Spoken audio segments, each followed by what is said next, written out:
Thank you for telling me the whole story about your life up until your 80s. I think it's really nice now that we look at a slideshow, because as we know, one picture is 1,000 words, right? So let's start off with a slideshow. Who do we have here? Well, that was me. Maybe around, I would guess, there was no date behind, 5 years old. And by the way that I'm dressed, you can see that we are kind of a little bit very well off at the time, my father, and so they took good care of me. And that's before the war, obviously, because after the war started, everything was in shambles. Yeah. Yeah. Everything Okay. went down the Very drain. nice picture. Nice outfit you have there. Nice shoes. You're looking happy. Very nice. I was happy. Here, who do we have here? This is my family, and there was my mother, Margherita, Mm-hmm. then my brother Giuseppe, Mm-hmm. and then my sister Vilma, but her name is Fulvia officially. And then Fulvia. my- Mm-hmm. Yeah, because Vilma was a Russian name. The fascists didn't allow Okay. to name her that in the official document. And that's my father, Mario. And the little boy? Giuseppe. Giuseppe. He's Yeah, the yeah. brother that was mute that you Yeah, helped. exactly. And this is my mother's hometown in Veneto. Okay. So we were there in vacation. Now, where are you there looking all nice This and is spiffy? me in 1953, I guess, with a made fountain in one of the most beautiful square in Genoa. Mm-hmm. And so we used to go there downtown. Very nice. Okay. How about here? Who's Here we were going to see a bicycle race at the time, very, very popular. Mhm. With the bus, they took there in the Riviera, we were somewhere in the Riviera, I don't know where, with my father, Mario, there. Mhm. And I noticed that he's got a scarf around his Yeah. neck.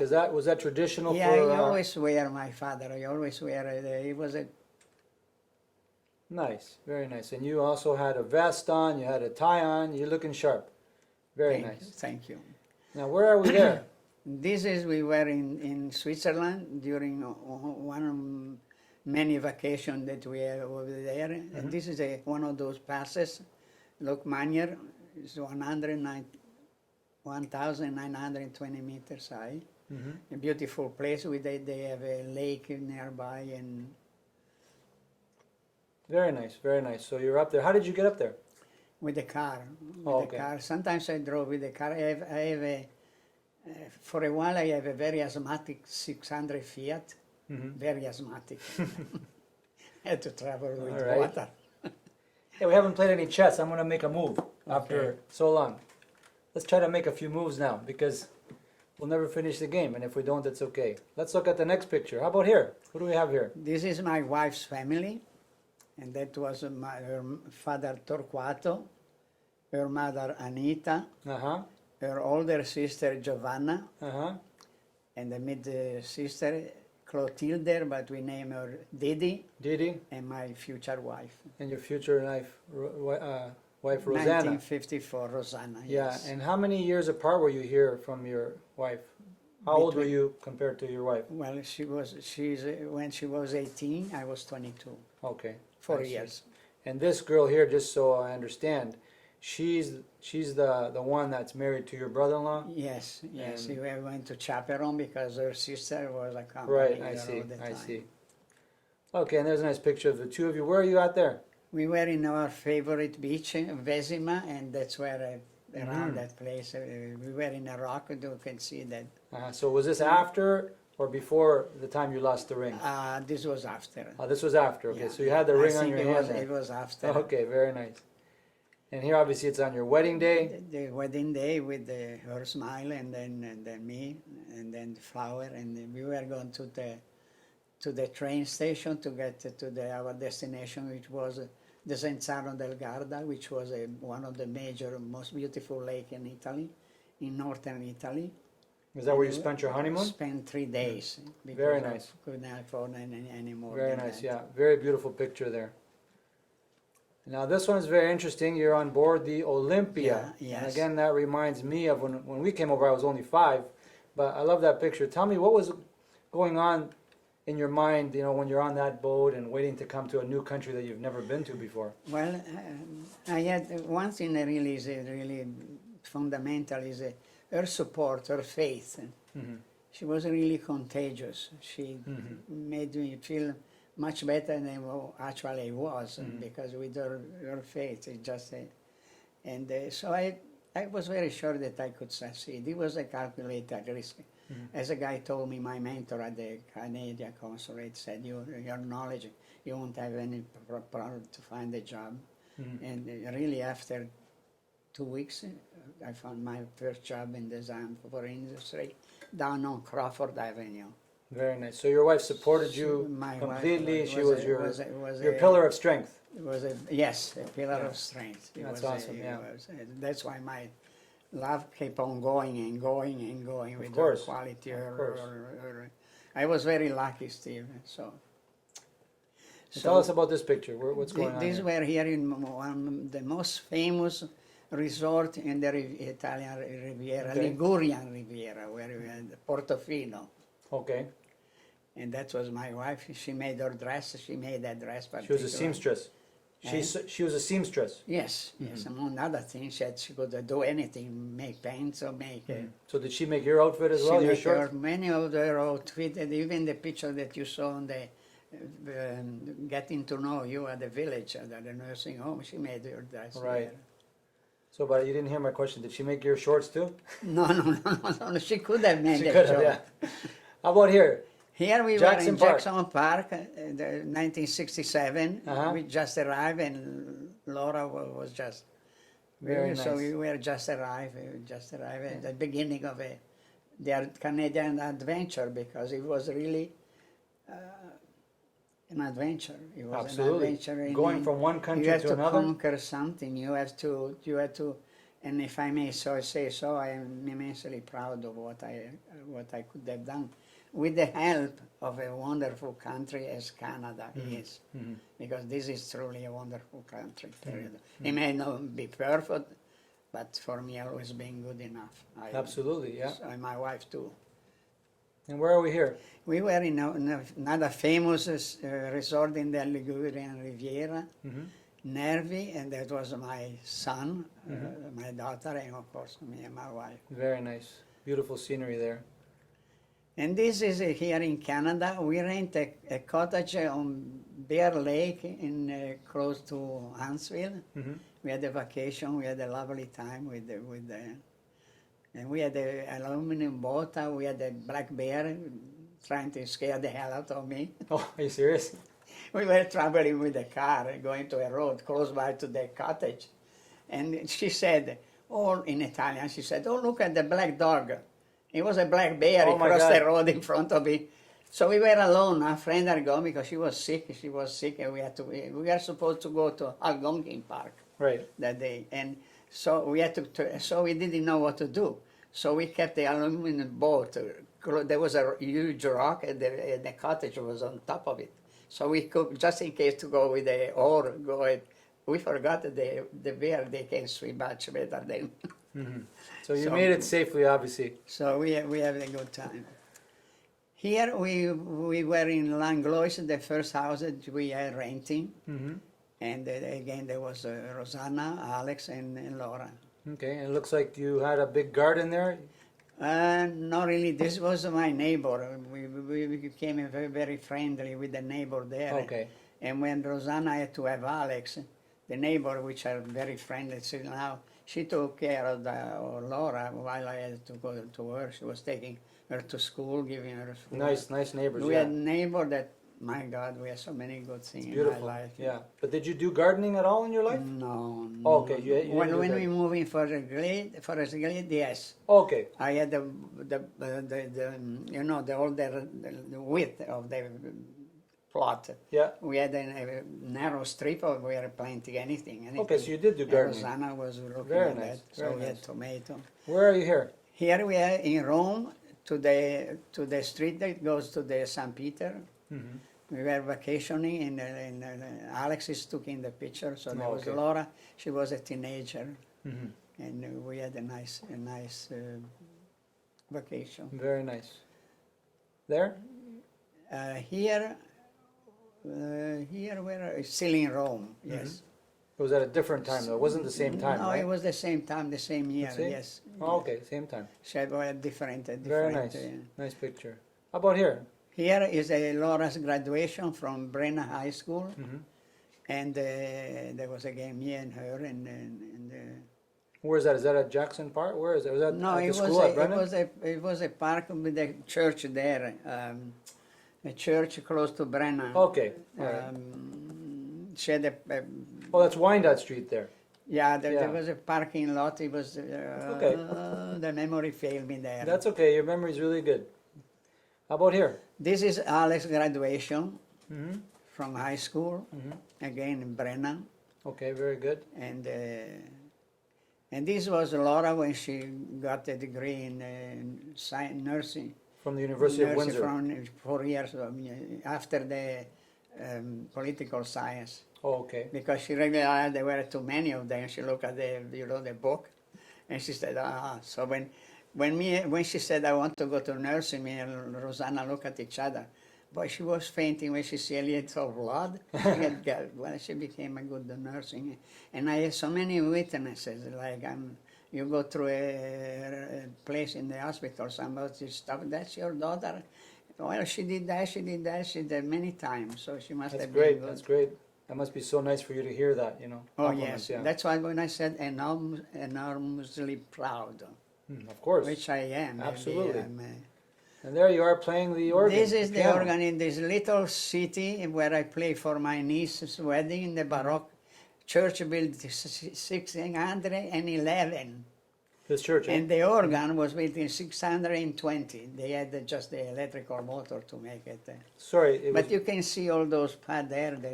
sorry, what year was the organ built, you said? For a wedding, for my niece's wedding in Switzerland. Right. You mentioned that the piano, the organ, when was that built? Was built in 1620. 1620. Wow. You had a single keyboard, very hard to play because you had to cross over. Well, you know music, it's hard to cross over your finger in professional. And they again, do. you're self-taught. You taught yourself how to play Yes, so we this. practice No it. formal lessons. Where are you there? So here we are in New York City on the Empire State Building, Okay. visiting with our friend the friar that they had there. Okay. Nice.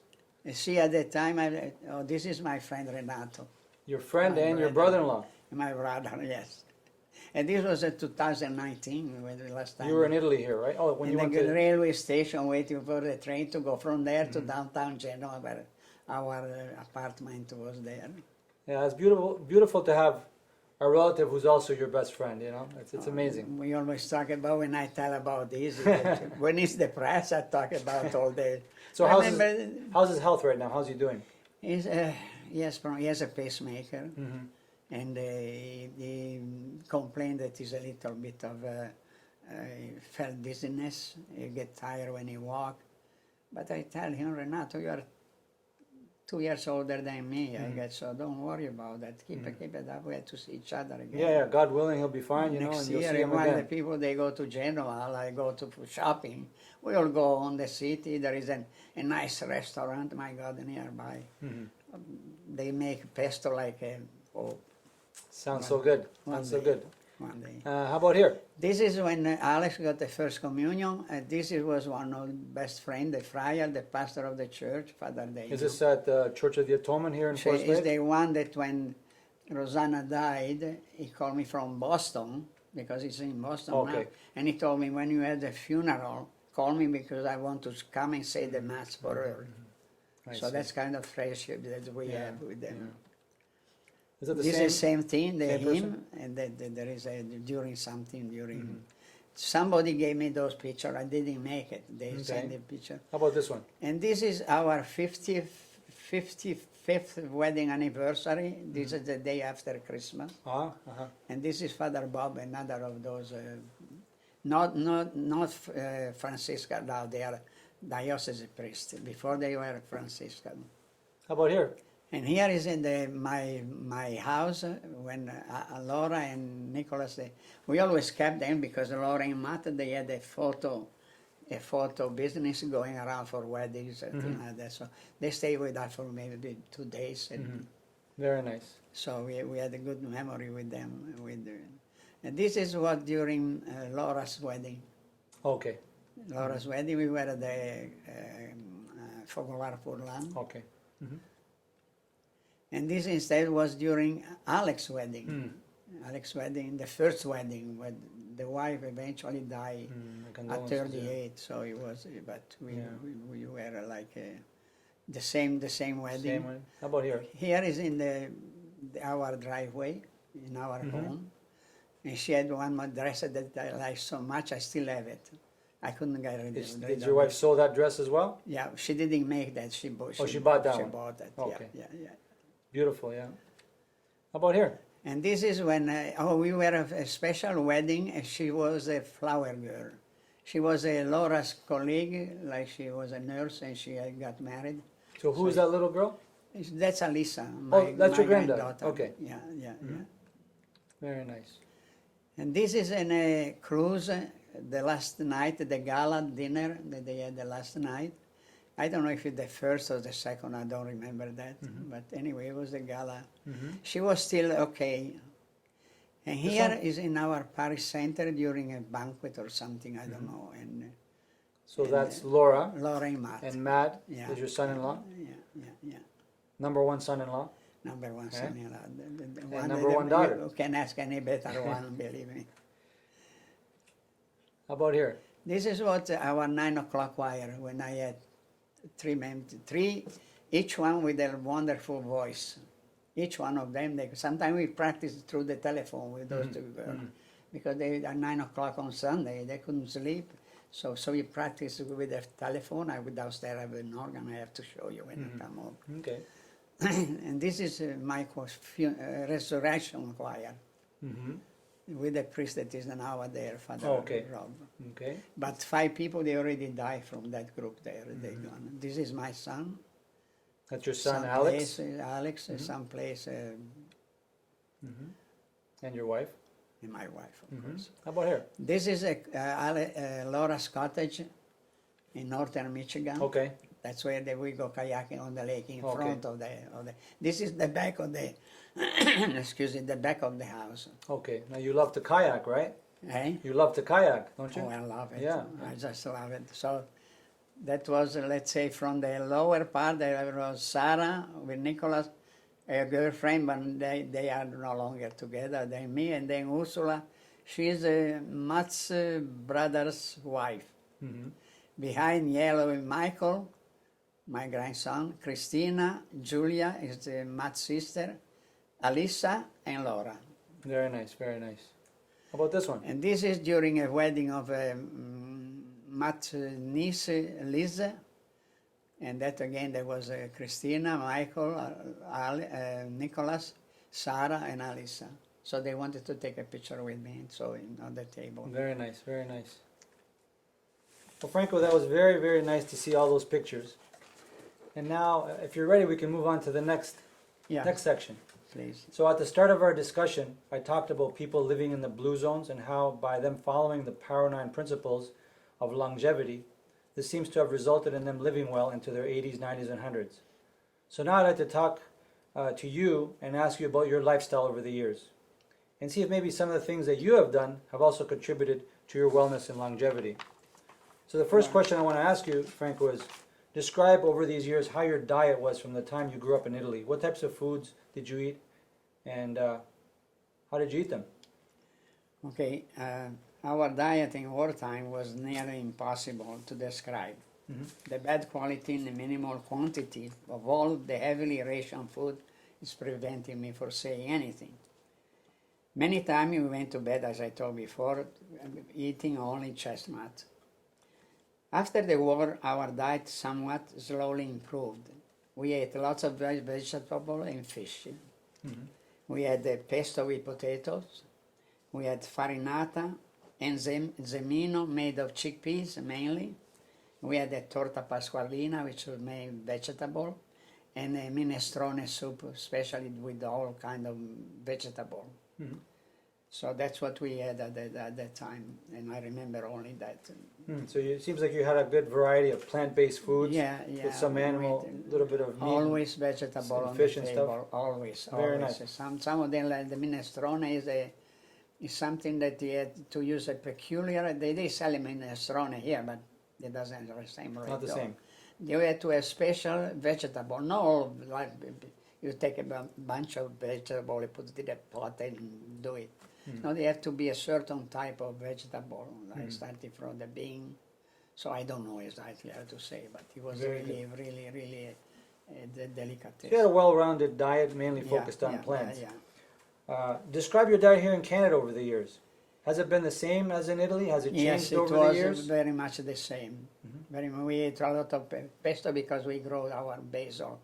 It's not like the one that grow over there because probably the soil, probably I don't know what, but certainly there is one particular one where the pesto is copyrighted. It's a little town, maybe 10 kilometers from where we live, and it's copyrighted. The pesto over there is protected by law. Oh, I see. And it's the best taste, to a point where Matti tried to get some seed to plant here. We went all over the place in that particular town, but there was no way to No, eh? No. So your diet over the last 30 years here in Canada, what has it mainly consisted of? Well, at the beginning it was very much the same. Rosanna was a good cook, and she had all sorts of. We had meat, not very often, no big steak or anything like that. She used to have How many times a week would you say you ate meat? meat, maybe once or twice a week, no more than that. And Mainly she used to make a pasta. She make a sauce, a vegetable sauce or a tomato sauce. Sometimes meat sauce too, but we ate a little bit, not very much. And let me ask you, how often do you eat? Like how many times a day do you eat? Well, we ate a little breakfast, and then we had the noon time, and then we had the supper at night. So we had maybe after maybe a little How are your snack. portions? Like when you describe how much you eat, like what portion of food do you eat? Not much, except that sometime when It's tasty. I was indulging when she had some kind of special pesto with a Right. potato, or she made some minestrone that was out of this world. And we used to eat it cold in summertime. Well, we could eat it also, as well in winter time or whatever, but in summertime it's cold. You have to make it, the mother they make the day before and put some salt to cool down. And it was so thick that sometimes there is a saying that if it's a good minestrone, you have to cut it with a knife. Not really that way, but it was really thick with vegetable and very, very tasty. My God, I wish. Did you always try to eat a variety of different foods, like fruits? You said vegetables. Yes, always fruit, always. You fruit. mentioned you ate legumes. How about nuts and seeds, stuff like that? Like what? Nuts, seeds. Oh, nuts and seed, yes. Well, my wife is crazy about nuts. She always had nuts all over the place, whether it's pistachios or those small ones, chestnuts, or just walnuts. That she was always eating them, and so me too. So it sounds like your wife made really good dinners at home. Did you find yourself going out often to eat at restaurants, or We didn't trust too much to go to the restaurant. mainly you ate at home? We were really no uneasy. No, so That's we fair. didn't go very often, except that when we had some celebration. Yeah, of like course. First communion or a birthday or. Otherwise, you basically ate at home. Yeah, Yeah. normally we did that. You didn't go to the fast food places, or No. okay, that's great about your diet. Let me ask you the next question. Can you tell me over the years, what did you do to stay active? You talked about canoeing. Well, during those years, I was involved in writing a few articles for an Italian newspaper in Windsor called La Gazzetta. Not too many, because after a while it folded, there was not too many readers, but it was a good, for a while I wrote about Liguria, about Genoa, about the treasure of the sea, things that are accustomed to, anyway. And teaching machine design for a few years in night classes at St. Clair College. We were also very busy doing many healthy activities, such as wallpapering many rooms in our home, and my wife was an expert in doing that. Mm-hmm. We did a lot of gardening, helped my wife in cleaning the house, and making very often long walk along Forest Glade. That's what we did. Mm-hmm. We always go around Forest Glade or Mhm. all the street, starting from, always we went to, maybe a couple, two or three times a week we went walking along Ganacho Trail. When Laura moved out there, Ganacho Trail was our favorite to go along. You know, it's Right. a very pleasant walk. So you kept yourself busy mentally Mm, by writing these yes, articles and yes, teaching at the yes. college, and also you did, as you said, everyday things around the house, including Yes. walking every day. Yes. Very nice. The next question is, describe the love and intimacy that you experienced in your life, Franco. Okay. Besides the natural love of my family, I didn't have too many experiences to talk about. After a few minor ones, I found the first and the only true love in my life when in 1954 I met Rosanna. She was a beautiful 18 years old girl with a smile that swept me off my feet. Is that correct to say that? Sounds great. Yeah. In a few years that we had to wait to get married due to different reasons my daddy lost his job, so they also had the moral responsibility to help him. So we had to wait 4 years until he went back together. Anyway, our love grew constantly, and eventually we were married in December 1959. Mm-hmm. So that was the only chapter. I didn't have anything. It was her, And that's always her, and that's it. beautiful, a very long chapter. She feel my love A vibe. long chapter in your life of love and support and intimacy. I still miss her so much that when I talk too much, I start to cry. Yeah. Well, that's understandable because she was everything for you, you know. And I always wish you strength for that and everything. Let me ask you the next question. Describe the social support you received in your life. I had many social supports in my life. First, by my sister and brother-in-law, who were already living in Windsor when we came. Mm-hmm. Then by the personnel of the Department of Immigration in Canada, Mm-hmm. with their help in finding my first job. Then by the exceptional Franciscan friar in our parish I belong to, and then the support that I enjoy from the many friends of many nationalities since I came to Canada. I have lots of friends of German, English, you name it, you have it. You have a Greek friend here. You have a Greek friend here too. White and black. As a matter of fact, two of my best friends that I ever had, I took a couple black from Trinidad. But they are the best people that you could. It's an honor to be their friend, you know. Mm-hmm. Absolutely. So I had many friends that still now I still have what's left. I had a couple, and then the husband died. And I still friend with the wife, or we go sometimes to have lunch together, talking about the old days of the church and keep myself busy. As you know, it doesn't matter the color of somebody's skin. It matters in the color of somebody's heart. Exactly. Right? Exactly. So that's the important thing. One of the best friends when I was at Rosanna was at the village. I had many support from the nurses there. They're wonderful people. I mean, I have the praises to tell about them. But the head nurse was a black lady Barbara. She was absolutely wonderful and support me, help me. Every time that I go there, she had a little office. She came out to hug me or to cherish me or to talk to me about Rosanna. Mm-hmm. She's this, she's that, and unbelievable. Yeah, well, she's a wonderful human being. So, I mean, that's a proof that color, like you said, the color doesn't mean amount to a being, unless it's a good living. It matters though, the color of your heart. Yeah, that's what the important thing color is, of right? your heart, That's right. That's exactly. Let me ask you another question now. Yes. Did you participate? Well, actually, obviously, we saw in the pictures that you participate in religious-based activities. And if so, what was your involvement? You kind of answered that, but how are you involved in religious-based activities? You played the organ. Your wife was in the choir. I was, first of all, I was a member of parish council for many years. Ah, okay. I have been an Eucharistic minister too for a number of years, bring communion to certain. Me and my wife. Sorry, what did you do there? You said Eucharistic minister. Right. What is And that? we bring communion to the nursing home Ah. like Aaron Terrace Okay. for a number. So I besides playing every week, every Thursday I play there, and on Sunday we bring communion to the people there, the residents. Is that right? Yes. Oh, I've never heard that before. That's amazing. Well, I told you there's so many things that Yeah. too many things that I was. So involved. you were heavily involved in your. So in I your- was a member of the building committee when we built the new parish center. Do you know the big Absolutely, parish yeah. center? With Father Damien, winter time, going to up the roof to check the roof.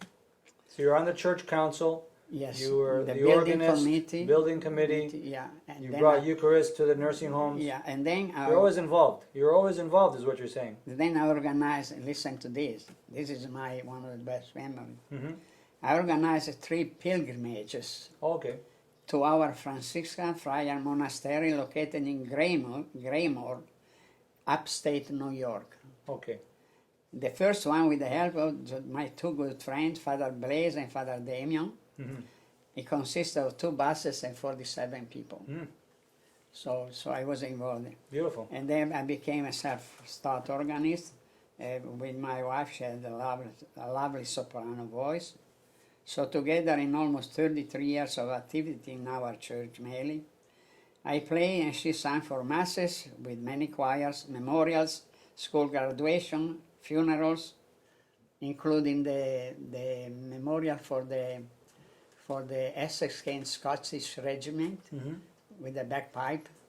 So I had to play with the bagpipe and the choir. Mm-hmm. We performed for over 35 weddings, both in Windsor and Michigan. The happiest wedding was for our unknown daughter, Of course. because she didn't want to have anybody else. And our niece Flavia in a little, very old Baroque church in Switzerland. Our saddest funeral was when we had to do the funeral of our daughter-in-law Shannon, who died at 38. She asked us to do she wanted Rosanna to sing the Ave Maria at Mass before. And Rosanna, she decided, no, do I play? But she had the tears in her eyes. I had 35 people in the choir that day because she know so there were 3 choir in the church. Mm-hmm. So when especially the age, 38, they knew that it was So young. so young. at 35 people, we didn't practice it, but they told me that they sounded great. So I had the bad and the good and the... What were some of the major challenges or stresses in your life? You already talked about the war and all these things, and how are you able to manage them? Okay, my life had many challenges and stresses, from surviving the war and the depressive post-war years. The death of a dear sister in 1952 when she was 18, and my youngest brother became deaf-mute when he was 6, due to the then incurable scarlet fever, filled my life with pain and sorrow. It was a miserable time for me. Mm-hmm. The most challenging, of course, was coming to Canada and start a new life in a different country, learning a new language and new ways of life. Definitely the death of my beloved wife after 4 long and painful years of Alzheimer's was the most painful and stressful. I've been trying to overcome those stresses, not very successfully, with a sense of optimism and a deep faith in God. So that's you've been able to manage them. Yes. Yeah. The faith that one day we may steal each other again. Mm-hmm. I believe in that. That's our belief, and it's the one that keeps me alive. God willing, God willing. God willing, yes. Let's turn back to the slides again, Franco. Yes. So, where are you here? This is celebrating my 90th birthday in the lake in front of Laura's cottage in northern Michigan. 1 week before my actual birthday. So it's just this past So summer. that's me and Laura with their kayak, and there was also Michael and Christina. And Christina, she took that picture. Are you planning to continue kayaking? Yeah, they plan to go sometimes even. How about before yourself? fall. How about you? I'm going too. Oh, my beautiful, God, beautiful. 2 hours I paddled around. 2 hours? Me and Laura, we went all around the lake. At 90 years old? Yes. Wow, unbelievable. So, I mean, And What about that's this? a pontoon that we were. Was that at the same time? Yeah, the same Okay. time. The Matti rented the pontoon, which is actually a floating living room with coaches, armchair, you name it, you have it. Yet also the guiding post, you have the indicator of the depth. Mm-hmm. You can see how many meters of water you have underneath. Nice. There are lots of. It's a huge lake, Torch Lake, and it's considered one of the third most beautiful lake in the world by National Geographic. Mm-hmm. And it looks like you thoroughly enjoyed it. So we had a terrific time. Now, where's that? Tell me about your 90th birthday celebration. Okay. The unforgettable celebration of my 90th birthday was really a double one. A week before the date, Laura and Matt took me to their cottage in Michigan for 3 glorious days of relaxing and kayaking in the Perch Lake with Laura, Michael, and Christina. A trip to another beautiful lake, Torch Lake, and cruising in a very comfortable pontoon completed the first celebration. The second one was sometime after, when they invited family and friends to a party in their beautiful backyard. The gifts, best wishes, and hugs frequently brought me to tears. I mean, old age being also you can get very emotional very easily. I don't know if it's a defect, which I don't know, but I think it's normal. I had a tear very. If I speak a bit more of all the cards that I got, all the, especially you with your chest pain. So yes, that was your birthday It was a good thing that you were there with me. So you. Well, it was my privilege, me and my wife, to be at your 90th birthday celebration. So I just feel blessed to have reached this age in relatively good health and being able to function quite independently. Mm-hmm. So not really that I need to have somebody who clean the house, cutting the grass and things like that, but other things I do by myself. Yeah, you live by yourself, By but you myself, see your... I do my own washing, I do You do my... everything by yourself? Yeah. Yeah, but then you still see your daughter and son-in-law Every day. Tell me about that. Every day, Laura, she wants me there. She doesn't want me to stay alone. Probably because right after Rosanna died, I went down the drain. I went really, really bad. She could see me that I was really suffering. As I told you, I lost willingness to live. I lost and there is all my life. And somehow you've overcome that. So anyway, so every day she asked me to go there. She asked me, sometimes she sent me a message in the morning when she worked, Dad, what do you want to eat tonight? What do you eat when you go over there? What kind of food do you eat? Vegan food. And that's one of the reasons why I'm still here. You know, believe very that? healthy food. She always tried to find, being a nurse, she had a deep knowledge of what good was bad. She kind of eat something that I couldn't believe. She said, you know, Daddy has so many proteins, like you know those things. I don't know anything. I eat everything that she So gave what us. do you eat at home? What do you eat at lunchtime or breakfast? Well, at lunchtime I use that place, the Lunch Lady. The lunch lady? I've been doing that for 2 years Oh, now. you get catered? Yeah, delivered? and I order maybe for 10 days. I put in the freezer. Oh, I see. And they That's eat a big half convenience. of it, because once in a while when Michael comes over, he loves them. My grandson, he said, no, can you eat the whole thing? It's too much for me. I said, oh, Michael, I split in half. I eat one day. So you don't eat very much. But- So at lunchtime, sorry to interrupt you, you eat basically a traditional type of meal. Yeah. You say you split it in half, and then in the evening, every day you go to your daughters and son-in-laws and have like a plant-based meal, right? Exactly. Yeah, and how do you feel? Oh, I feel great. Yeah, you look great. I function is perfect. My memory is here. I can walk. I can still go around the house and That's awesome. That's awesome, Franco. to friend. I'm really blessed. I thank the Lord every day in my knees. That's right. Even though I haven't gone to church in a while because I have cramps in my leg. Well, you know what they say about church, Yeah. right? It's not whether you go. It's not whether you're in the church. It's a question of whether the church is in you. Is in So if me. the church is in you, The church is in me. that's the yes. important thing, right? Let me ask you a question about this picture here. What are you holding in your hand there? This is the speech that I And, had yeah. to say when at the end of the party for Yes. my birthday in Laura's backyard. Mm-hmm. And last year we had the same thing, and they asked me to say something, and I was totally prepared. You know, I wanted to say many things, but they didn't come out. So this time here I said, I prepare myself. That was very smart, very smart. And then I asked to be a surprise for Laura, because there were lots of praises, you know, you've been there. So my friend in London, Tracy, I sent to her, she kind of overlooked, so just a few things I already had there. And then that's what I said when Yeah, it was a beautiful speech you gave. It was so heartfelt, and it brought a tear to my eyes as well, believe me. It was Really? Just absolutely, it was beautiful. I didn't know that. Let me ask you a couple more questions. I'm going to end off the pictures with this one of you and your wife Yes. when you were younger, and Yes. this one here. Yes, yes. We were in the Cayman Island, Oh, okay. and we were there for a wedding. One of the girls that you saw before in the choir, Katie, she got married in the Cayman Island. She wanted us to go there. We were very friendly with her family. And she used to come to visit us when she came here. She asked me to write a reference letter to get the job in the Cayman Island. So I don't know if it was that one that...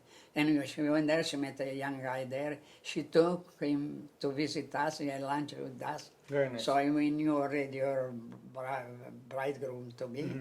So we said, why not? So we went to with her family, mother and father. We were very friendly to the church.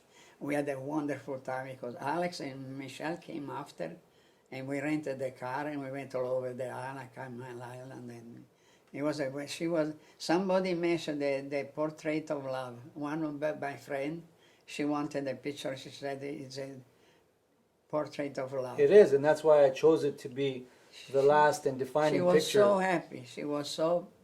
That was 2012. She was. Okay. She still was her.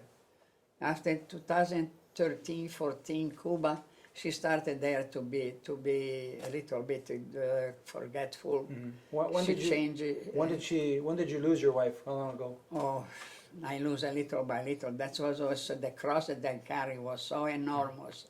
It was daily. I died 1,000 times on it, not just once. You know, somebody dying is a shock that you get, and okay, you go over a shock.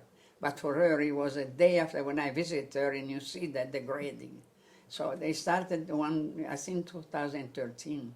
We were in Cuba with Laura and Matt, and one night I woke up in the middle of the night, and Rosanna was in the middle of the room.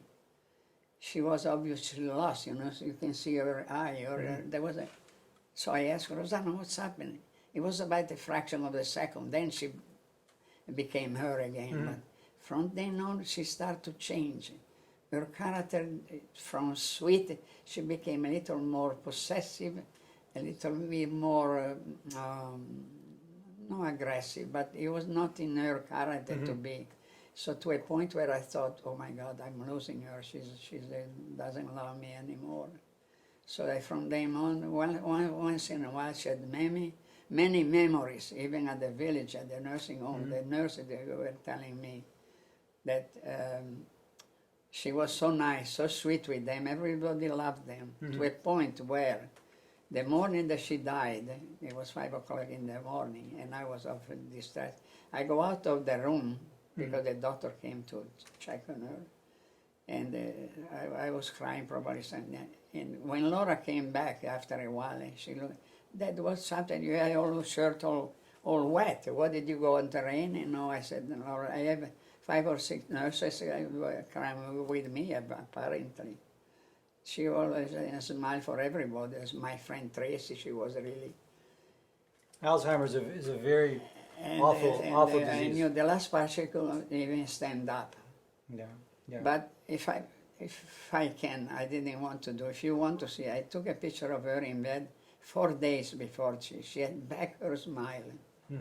And the day before she died, we were all there. All the family, girlfriend, were all there in her room. And she had a smile like she recognized everybody. She had a smile and not talking, but like a... You were with her from the beginning to the end, Franco. To the bitter end, yes. To the bitter end. Let me ask you a question now that you've shared all these things with us. and when you think back and reflect on your life of 90 years, tell me about the purpose of your life over the years. Okay, I do believe that the purpose of my life was to be a good husband and father, to constantly try to better myself, and to be a good role model for my children and grandchildren, and also to be a good citizen in my adopted country. Mm-hmm. To learn and always try to do my very best in all the challenges facing me, having a goals, a sense of direction, and a feeling that there is a meaning for my longevity, Mm-hmm. my present and past life. Mm-hmm. Mm-hmm. So Franco, what do you believe is the purpose of your life now as you enter your 91st year of life? What is it that makes you wake up every morning? And what's the reason you want to wake up every morning?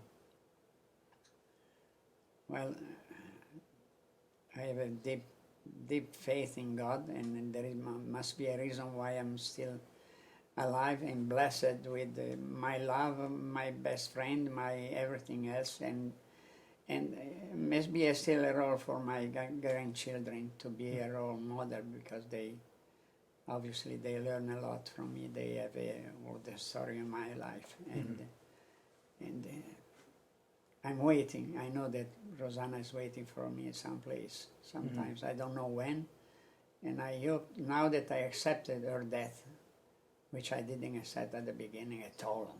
Didn't accept it.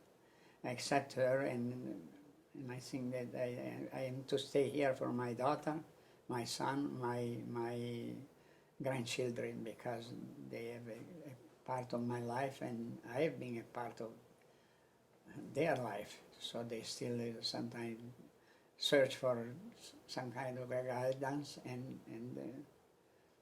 That's beautiful. That's beautiful. I'm very proud of them, and I like to see them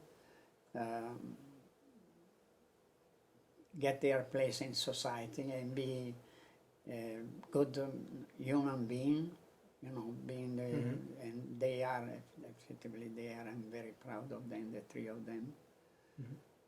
And you know, you can see that they need you. And I want to just give you a little bit of an advice, if you don't mind. You know, age is just a number. There's chronological age and biological age. So chronologically, you know, you had your 90th birthday and you're 90. But biologically, Franco, I think your biological age is a lot less than what, you know, your chronological age, because overall you're a very healthy person. You're just like those people living in the blue zones, right? You've taken care of yourself, whether you planned on it or not, the way it's happened. And so I think you know, you're at least 20, 30 years younger, let's say, right? Your biological age is much younger than your chronological age. And I don't want you to think, okay, I'm 90 and therefore, you know, that's the end. And so there's going to be a long future ahead for you, I believe, and I'd like that to happen. And that's why my next question says, tell me how you look at your life moving forward. What are your goals and ambitions? Because if you have the mindset that, hey, you know what? Yeah. Biologically I'm healthy and I can live longer. Yeah. You know, you got to have some goals and ambitions. Well, you said the same thing like the doctor said. Dr. Maraj, during my last visit, he said, Franco, you have the result and physics of a much younger man you actually are. He said that? Because okay. all the liver is explained to me with this in the computer, this and that and that. What are you, evidently, what are you doing? So keep on doing that.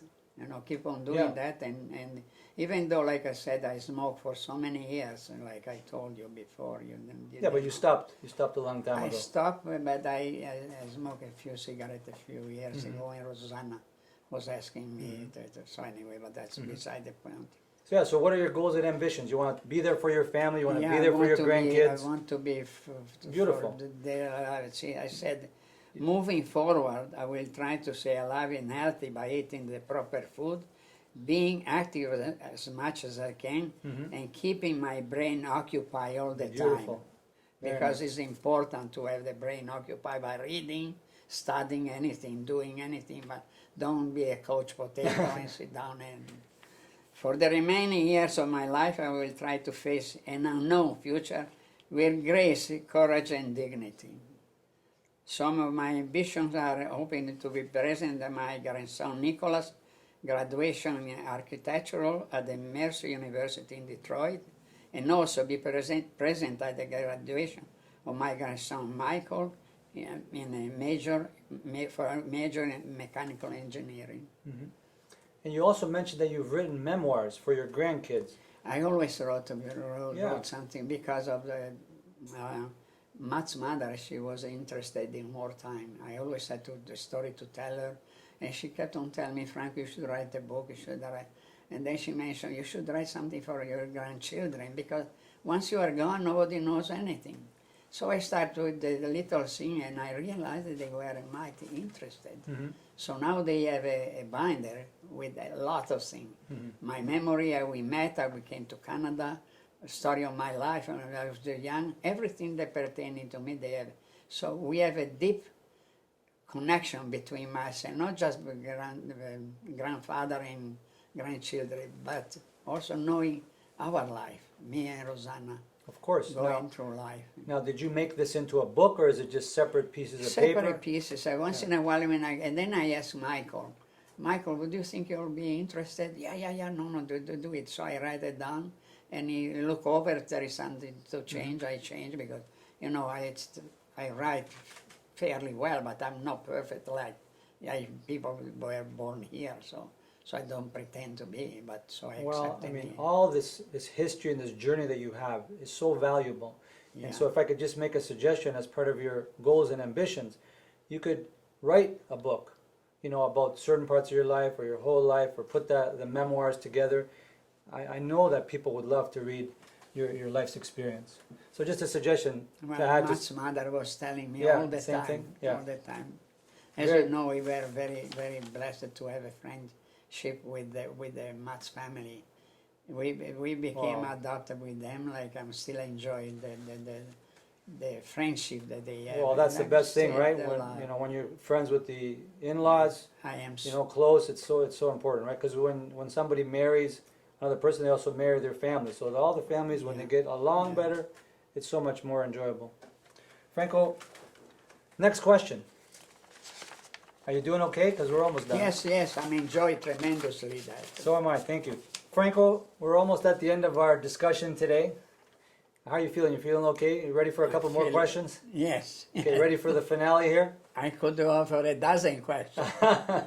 Okay, so the next question is, it's a common question, I believe, when we see people with longevity, such as yourself in life, to ask them, okay, what is your secret?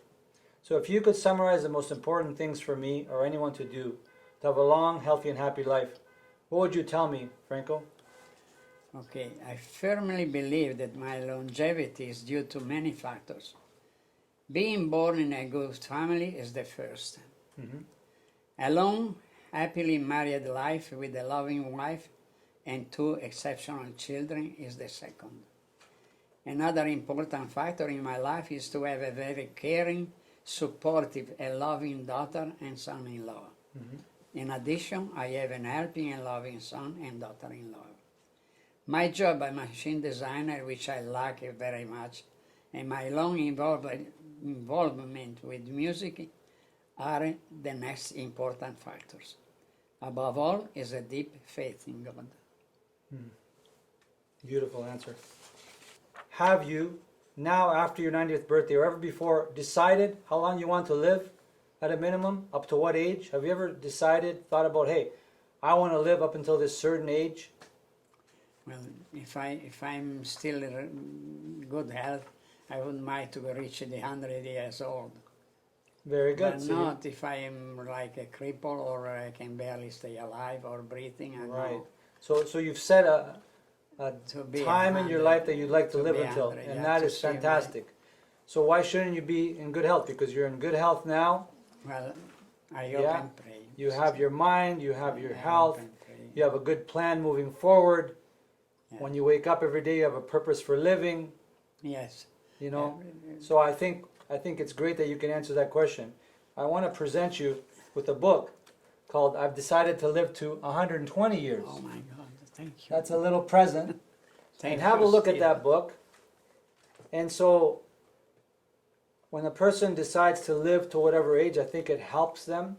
You know, because just like you made a decision to get married to Rosanna, You made a decision to come to Canada.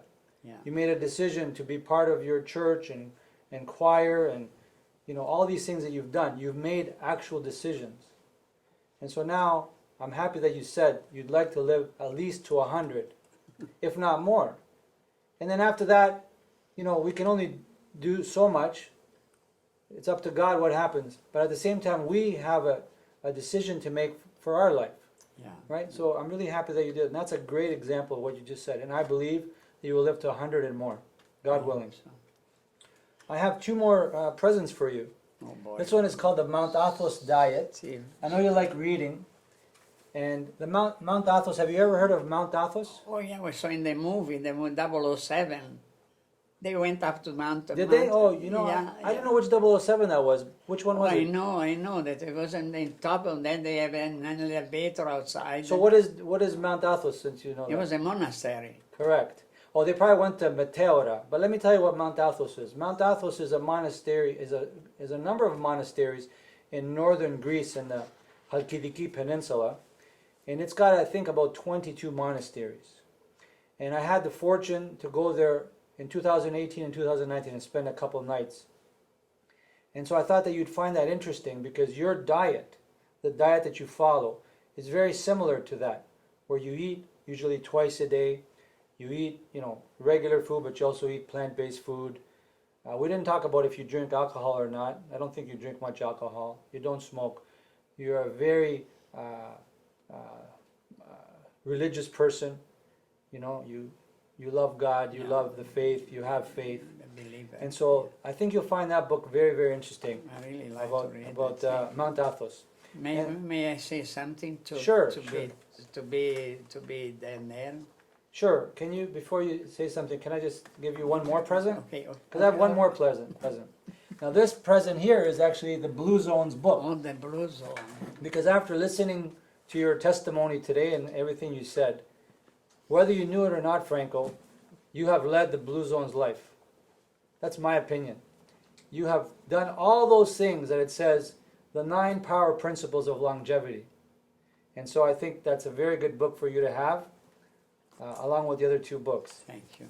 I would just like to, did you want to say something? Because I had some closing remarks. Well, I want to tell you, Steve, that this was an honor and a pleasure to be here with you and answer all the questions. I apologize if I got a bit emotional here and there. No need But to apologize. Thank you for your help, your friendship, and just being you. It was one of those things in my life that they are uncommon. Thank you, Franco, for your beautiful words. Should Now, be- I took an example from you from your birthday, and I typed out something that I'd like to read to you. Okay? Okay. Franco, I want to thank you for coming on our show today to plant a seed in everyone's mind and heart by discussing not only your diet and lifestyle over the past 90 years, but more so for sharing your beautiful life's journey over these 90 years. A journey which truly is a story about life, love, and longevity. I know that your beautiful story will serve as a beacon of hope and a wonderful shining lesson on how to live in a life in a virtuous, respectful, and loving way, full of commitment and service to your family, to your beloved and beautiful wife, Rosanna, to your children, Laura and Alex, their spouses and their families, and to your friends in your community. I know that your heartfelt testimony today will inspire and strengthen people who are struggling in their lives from the various emotional or physical ailments they may be suffering from.